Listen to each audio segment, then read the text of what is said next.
Nah, nanti untuk tata nama ada beberapa jenis ya, dilihat dari biloxnya. Dan untuk anionnya,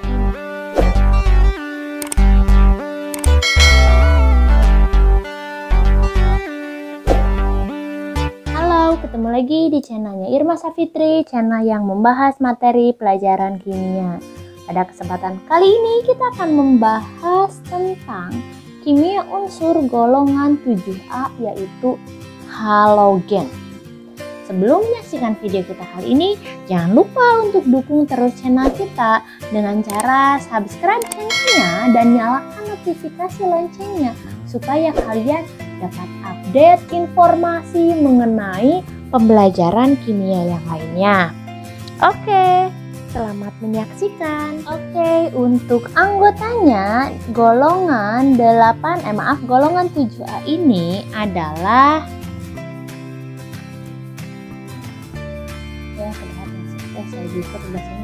Ferry, celana baru belinya akhir tahun. Saya buatkan sih ceritanya seperti itu ya. Atau kalau mudah saja diingat aja FCL BRI AT. Dan dengan nomornya itu adalah 9, 17, 35, 53, dan 85. F itu fluor, Cl itu klor, Br itu brom, I itu iod, dan At itu adalah astatin.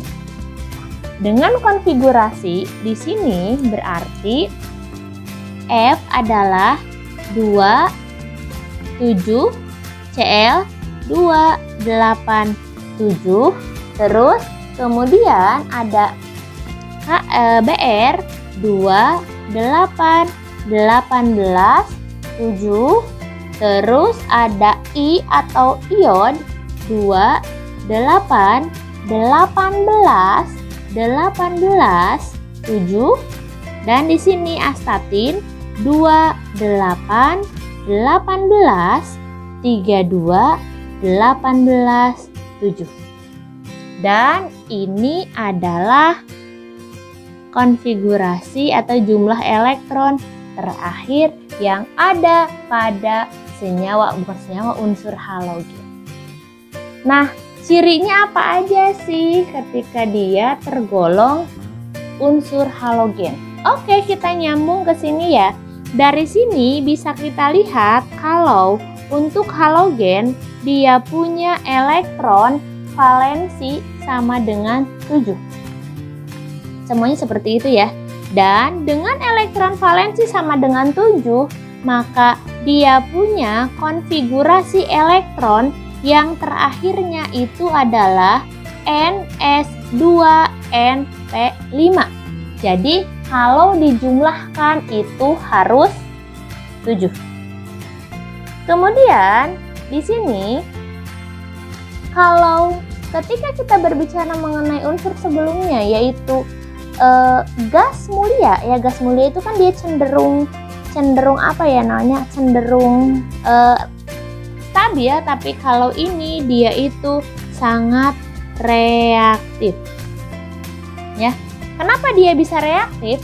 Tentu saja dia didasarkan pada sifat-sifat berikutnya. Yang pertama itu ada energi ionisasi ya. Kita hubungkan dengan energi ionisasinya. Energi ionisasi adalah energi yang dibutuhkan untuk melepaskan elektron yang ada di kulit terluar. Dan energi ionisasinya ini tergolong tinggi. Ingat, ketika energi ionisasinya tinggi, maka dia akan sukar untuk melepaskan elektron. Terus yang nomor 5 itu ada keelektronegatifan. Ya, keelektronegatifan. Keelektronegatifan atau Kn yang dimiliki juga sangat tinggi. Dan ini artinya keelektronegatifan adalah kecenderungan untuk menangkap elektron. Ketika dia punya keelektronegatifan yang sangat tinggi, maka dia akan mudah untuk menarik elektron. Ya, dia akan mudah untuk menarik elektron. Nah, berarti bisa kita cek di sini energi ionisasi itu kan rasa memiliki inti atom terhadap elektron yang ada di kulit terluar. Di luarnya dia itu ada 7. Supaya dia stabil, dia itu butuh 1 lagi. Stabilnya ke angka 8 ya. Jadi dari 7 dia hanya butuh 1 supaya 8. Jadi dia mikir, daripada dia melepaskan elektron gak jelas, mending dia narik 1 elektron. Ya, jadi dia itu tidak kecil kemungkinan menangkap elektron, kecil kemungkinan melepas elektron, tapi lebih besar kemungkinan bagi dia untuk menangkap elektron. Ya. Kemudahan untuk membuat atau menjadikan ion negatif.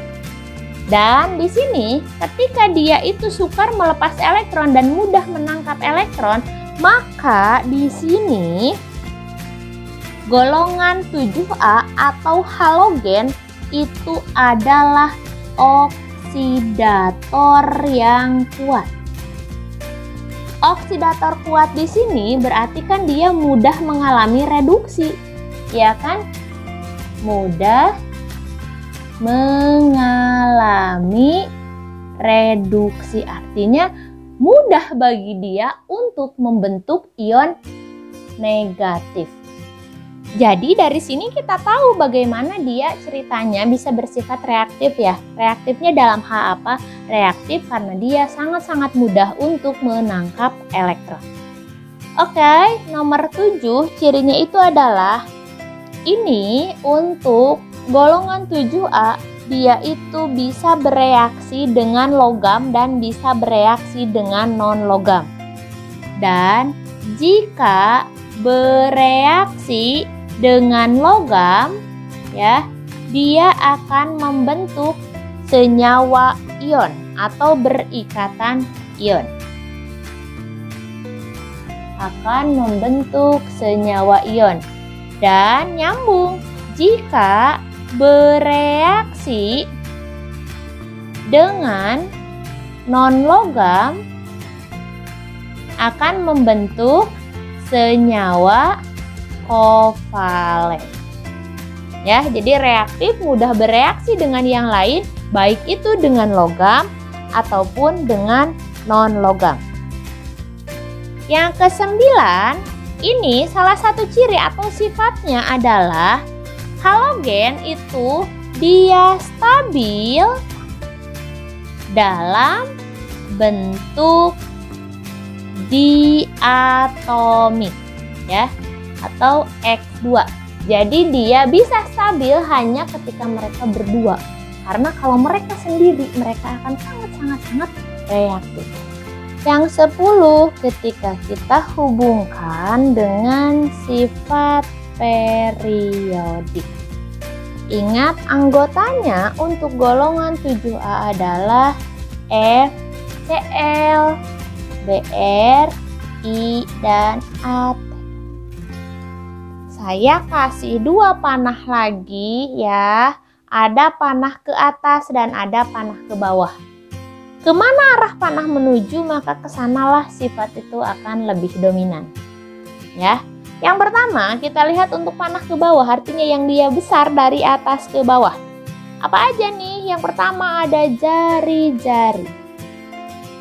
Jari-jari atom itu dia akan semakin besar dengan penambahan nomor atom. Semakin ke bawah jari-jari atom akan semakin besar. Ini akan berbeda dengan sifat yang lain, yaitu ada EI, KN, dan juga ada apa lagi ya? Kereaktifan. Oke, sorry ini. Ini agak berbeda ya. Nah, kereaktifan dan juga oksidator. Seperti ini, ya. Jadi, untuk energi ionisasi, keelektronegatifan, kereaktifan, dan oksidator itu yang lebih besar adalah yang atas. Artinya semakin ke bawah dia akan semakin kecil. Untuk yang 11 ya, nomor 11 sifatnya atau cirinya itu adalah X2 atas dia bisa mengoksidasi X- yang ada di bawahnya. Ya, ini penting ya, poin pentingnya saya kotakin aja biar kaliannya nggak lupa. X2 atas bisa mengoksidasi X- yang ada di bawahnya. Seperti apa? Oke, gini, F, Cl, Br, I, At. Di sini F dia bisa mendesak Cl, Br, I, At. Kenapa? Karena dia letaknya paling atas. Begitupun juga dengan Cl. Cl bisa mendesak Br, I, atau At.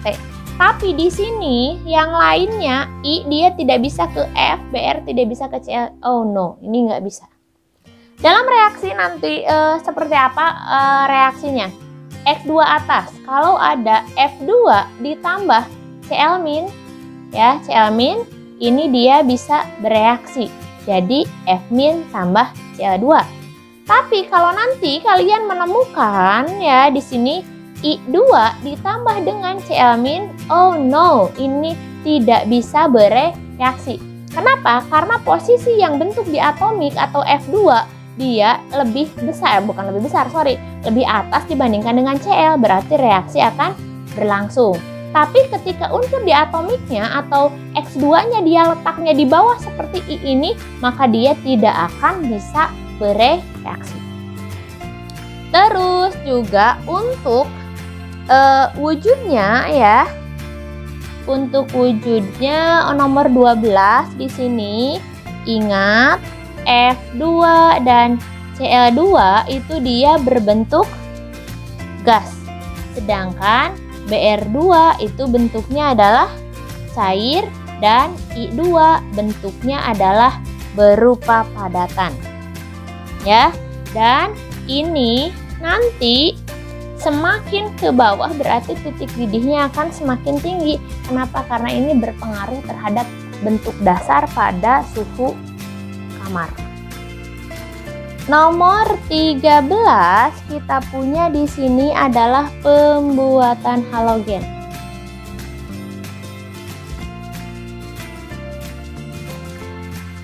Untuk pembuatan senyawa halogen itu bisa dilakukan dengan beberapa cara ya, dan ini F2 diperoleh dari elektrolisis leburan KHF2. Harus leburan ya. Sedangkan untuk Cl2 bisa diperoleh dari elektrolisis baik itu larutan ataupun leburan NaCl. Terus Br2 diperoleh dari reaksi Cl2 dengan Br- atau senyawa bromida dalam air laut. Dan I2 diperoleh dari reduksi senyawa IO3 atau iodat. Selanjutnya yang 14 yaitu untuk hidrogen halida atau untuk senyawa HX. Dimana untuk senyawa HX ini nanti membentuk asam ya, hidrogen halida itu sama aja dengan asam. Misalkan di sini HF, HCl, HBr, dan HI. Nah seperti ini ya. Ini pun sama, saya mau gunakan panah saja. Dan ternyata untuk kekuatan asam itu yang semakin ke bawah dia itu akan semakin besar. Jadi di sini kita mulai paham ya, kalau kita kenal HCl itu adalah asam kuat, ternyata HI dia jauh lebih kuat. Terus juga ini ada erat kaitannya dengan kekuatan reduktor. Ya, untuk kekuatan reduktor maka nanti yang paling kuat di sini adalah untuk HI. Terus kalau untuk titik didih ini ada sedikit perubahan ya. Mulainya dari HCl, HBr, HI, baru kemudian HF. Ya, seperti ini. Dan ini panahnya adalah ke bawah. Ini untuk titik didih ya. Kenapa HF dia punya titik didih paling tinggi? Ingat, dalam HF dia punya yang namanya ikatan hidrogen. Ya, ikatan hidrogen adalah ikatan kovalen yang lebih kuat dibandingkan dengan ikatan yang hidrogen halida yang lainnya. Butuh suhu lebih tinggi untuk memutuskan ikatan hidrogen dibandingkan ikatan kovalen biasa. Jadi dia punya titik didih yang lebih tinggi. Dan kemudian yang nomor 15 kita akan berbicara mengenai tata nama. Nah, nanti untuk tata nama ada beberapa jenis ya, dilihat dari biloksnya. Dan untuk anionnya ini ada X-min, XO-min, XO2-min, XO3-min, dan XO4-min. Ya, jadi X-min biloknya min 1, XO-min biloknya plus 1, XO2-min plus 3, XO3-min plus 5, XO4-min yaitu biloknya adalah plus 7. Dan untuk nama trivialnya ini ada Halida, ya, Halida itu untuk X-min, terus ada Hipohalit untuk XO-min, ada Halit untuk XO2-min, ada Halat untuk XO3-min, dan ada Perhalat, ya, Perhalat untuk XO4-min.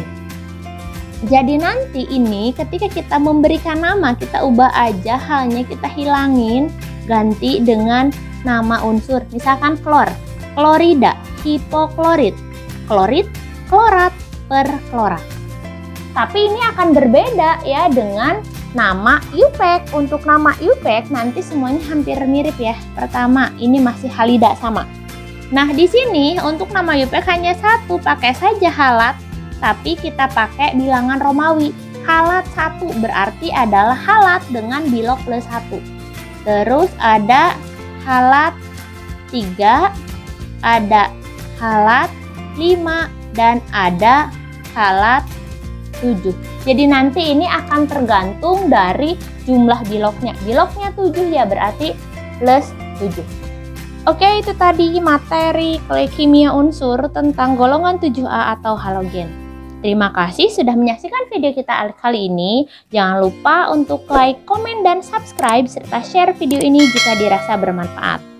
Oke, sampai jumpa di video selanjutnya. Dadah!